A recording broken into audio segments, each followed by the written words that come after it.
Have you ever heard this? You can grow more in less space if you just plant closer together. Now that all sounds really promising, sounds great, especially if you have small space, small garden, and you would like to get more. But in real life gardening, it isn't always that simple. So let's talk about that today.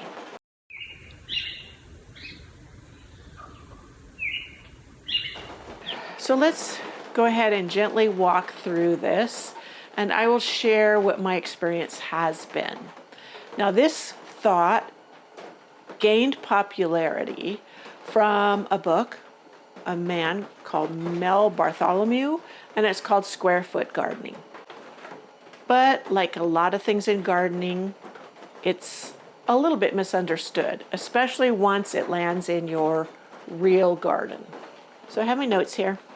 So the main point here, the big promise, right? The promise is simple. Smaller space, more plants, bigger harvest. And technically, you really can grow more in per square foot, but here's what often gets left out. You are not growing more per plant.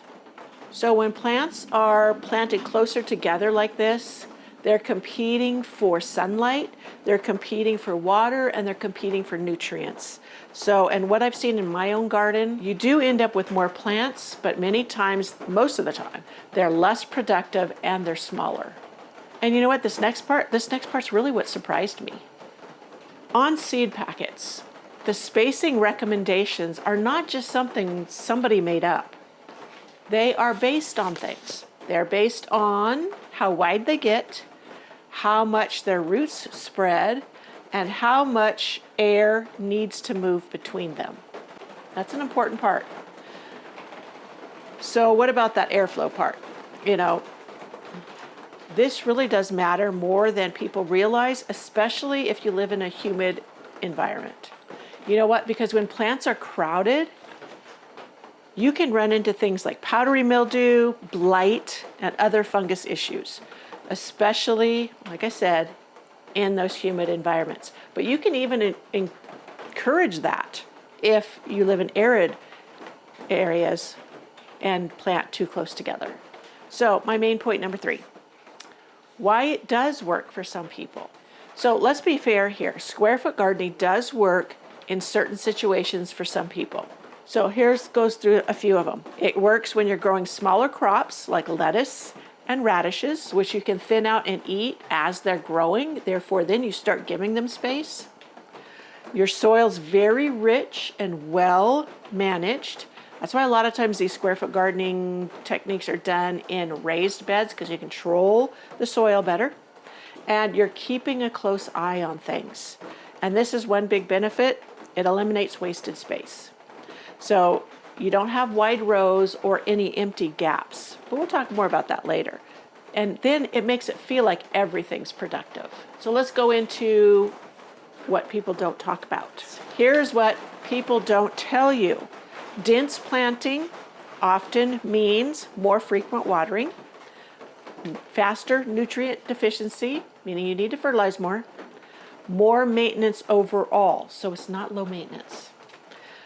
It does save space, that is true, but it doesn't save time or effort. I saw a video on regular zucchini, trying to make regular zucchini climb something, a trellis. Now there are climbing zucchinis. Those work great, but you know what? They're self-climbing or self-sustaining. You don't have to keep after them. If you try to train a regular spreading zucchini on an arbor or a trellis, it's going to take work. You're going to have to be out there daily tying it up. And if you're gone even for a few days, you are so far behind, and getting that, vine onto the trellis, it could snap. There's so many other things. I've tried it, and that's why I know. So if you don't want high maintenance, then you need to think about what you're trying to get to climb. Not every plant will work well without a lot of work.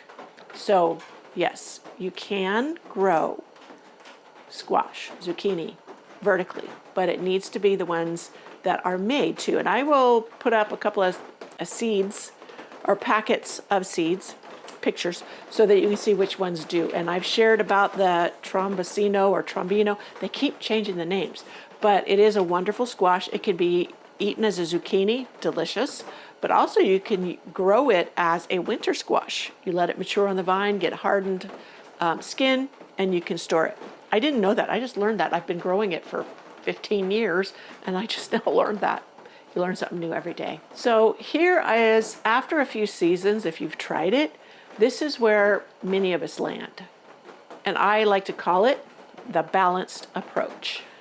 It's somewhere right in the middle. It's not strictly square foot gardening. It's not traditional spacing, strictly speaking, but it's something that's a little more flexible. And what I do now is I plant greens like lettuce, spinach, even my radishes a little bit closer together, and I give the larger plants more room. And I'll talk about it a little more. I want to say something else and I need to stick to my list. Watch how things respond. This is how I gauge. Watch how things respond in the garden, because every garden is a little bit different. Now, when it talks about larger plants, giving them space, and this has been studied at Purdue, you will see people in the square foot gardening world where they put tomato plants, large growing tomato plants, very close together. They'll prune them religiously of suckers and whatever. They will expose the fruit to the sun and then claim you get more in a smaller space. That hasn't proven true for me. I have tested, and so has Journey with Jill. She's got a website and a video channel where you plant in the same space 2, 3 feet apart, 2 tomato plants, large, like it could be some kind of beefsteak or other indeterminate tomato, and you don't prune all the suckers off. You can prune judiciously as you need to, and I mean need to is here and there to keep it from getting too bulky, too heavy, what have you. But for the most part, I don't prune tomatoes, and you let them do their thing. Now, those 2 tomatoes will give you more poundage, weight of tomatoes than if you put 3 together in that same amount of space and prune heavily. And many people will prune heavily to prevent the fungus because you need the airflow, etc. And then you will get less fruit per plant. So you will get less fruit for the 3 than you would if you just planted 2 and left them alone. Now, if you are going to plant the 3 and you need to prune, etc., that's constant maintenance. You need to be out there daily pinching out the, what some people call suckers, which they're really not a sucker. A sucker is usually a plant or part of the plant that comes up from the rootstock, not from the branches. Now, these suckers, because your tomato shouldn't be grafted, but on a grafted plant like a Japanese maple, anything below the graft is now called a sucker because that's the old plant that you didn't want, that the rootstock is made from. You want what's on the top, which is the grafted portion, and that's the prettier lace leaf, whatever. Now, tomatoes, I don't. Some people do graft tomatoes, but I don't graft them. Therefore, what grows between a limb and the stalk, stem, anyways, is not really a sucker. It is another stem or another stalk, and it will produce tomatoes. There's some information out there that says they don't produce. They just suck energy from the plant. That's not true. And lo and behold, unless you want to get big tomatoes, then pruning that off will help it put energy into the single tomatoes and get really massive tomatoes. I'm not interested in massive tomatoes. I just want a lot of tomatoes. And so, but by weight, if you were to weigh how much you got from the 3 compared to the 2, you would end up finding out that when you just have the 2 tomatoes that are allowed to grow as they were designed, meaning leave them alone. You do not need to prune everything off.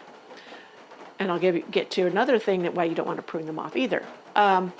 That's the way it was designed. Now, each stem, each leaf on those tomato plants, they produce sugars. That is what makes your tomatoes sweeter, tastier, develop flavor, all of those things.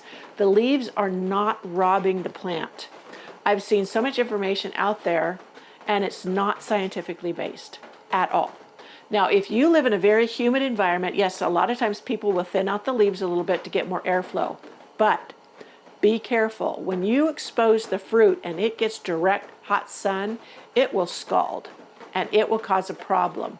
Therefore, you will not get as much fruit from your tomato, and what you do get with the sun scald will be damaged. And so don't buy into, if you plant closer together and you just prune them up, then you will get more better fruit. That is not accurate. It does not make them sweeter. It does not make them tastier. And until you've done a side-by-side test for yourself of the exact same plants in the exact same conditions at close together and separated by the amount they should be separated or is recommended, then you really can't say for sure. There's that. Now, like on Gardener's World and whatever, where they're growing them, they do expose the fruit to the sunlight, and that is to get them to ripen, because they do not have the summers that we have here and the intense direct sun. They have overcast a lot, and it protects the fruit. Whereas if I live in the mountains, I have a milder climate than many people, but my tomatoes will get sun scald if I continue to remove leaves and stems from my tomato plant and what people call suckers.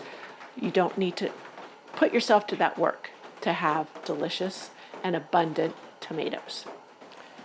And I just want to kind of give you an example. And this is kind of, I don't want to say far-fetched, but it is indicative. Now, when just a week or so ago, here's a 6-pack of my petunias. And these have grown. They were very small when I got them. But you see this one cell is missing? I potted it up and gave it more room. Do you see how much bigger it is and healthier looking? That's because it gave it more room for the roots to expand. And that's the same it works even in square foot gardening. If you're not giving the plant the space it needs, it's going to stay smaller. It's not going to produce as much.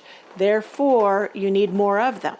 So it makes you feel like you're getting the productivity when really you could go down a couple more plants and not have as many and still get the same productivity. Hopefully that was a good example. I know somebody's going to say that's not a good example, but that's okay. You're getting the idea of what I'm telling you. Now, I just watched another video, a gal's doing a garden, and she does square foot gardening, but she showed how so many plants came up in this area, and then she plucked out the ones that she didn't want and left the one in that whole big square. You think, oh wow, you could have fit more in there. And then the other one, she left the 3 in there, and she showed the difference within a week of how much bigger this plant got than the other 3. And they were in the same soil, not too far apart, so they got the same sun, same water, and yes, the bigger plant will produce more than the 3 smaller plants. So that is where, yeah, the square foot gardening can be a little bit, as I said, misleading. And until you do a side-by-side comparison for certain plants, you won't know which ones will perform that way for you too. So yes, when they do the spacing on the packages, that's ideal spacing for growing. And you'll get the most from that plant if you give them that amount of space. Now, we're not planting in rows. We can plant in blocks and still give them that space. But yeah, that's what I meant earlier by saying it's not by accident or it's just some arbitrary number that is told to you on the packages for spacing of certain things. So I've learned in gardening, it's not about cramming as much as you can into a garden space. It's about giving each plant what it needs as far as space and attention, and then benefiting from what it gives back. And sure, I could cram tons more into a smaller space, but that also contributes to more pest pressure, more plant stress, which then attracts the pests. And then you have the diseases that set in and all of the above, which ends up being much more maintenance. And that for me is a no-go. I like having what I need. And you know what? Who needs a bazillion lettuce plants? We eat a lot of lettuce And even with the little bit and giving them the proper spacing, I end up giving some to my chickens because we get such an abundance in a very small area. And of course, it's just me and my husband now, but the same with other things. I had a friend who planted radishes and she planted too many. I mean, they were trying to eat up all these radishes. She tried pickling them. She tried to make mashed radishes and all these other things that didn't work. They were hideous dishes. At least they told me that. I didn't try that. But you can succession plant with radishes, meaning you'll plant a few, however much you're going to think you need in a week.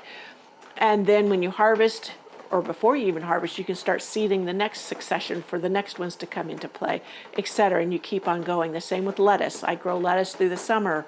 And once, 1 week I'll sow, and then once that's getting ready to harvest, or if I'm a week out from harvesting, I'll sow another row.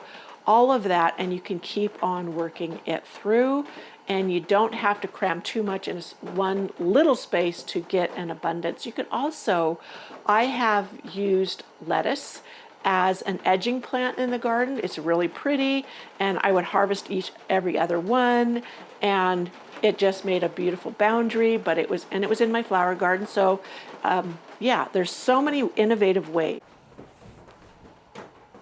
And there's so many now. There are so many vegetables that have been bred to be dwarf and for containers that you don't have to worry about cramming larger plants into a smaller space. You've got ones that are made to be grown in smaller spaces and grown beautifully and healthily. You don't have to compromise in that way. And it's not more maintenance. So a lot of times, from what I've experienced, growing the square foot gardening way, yeah, it just takes a whole lot more work. And even though they say it doesn't. So that's just what I've experienced. Have you experienced the square foot gardening method, and has it worked well for you? I have found a balance works better for me. So let me know in the comments below. I'd love to hear your experience. All right. I will see you in my next video where we will talk something else gardening and, yeah, share all about it.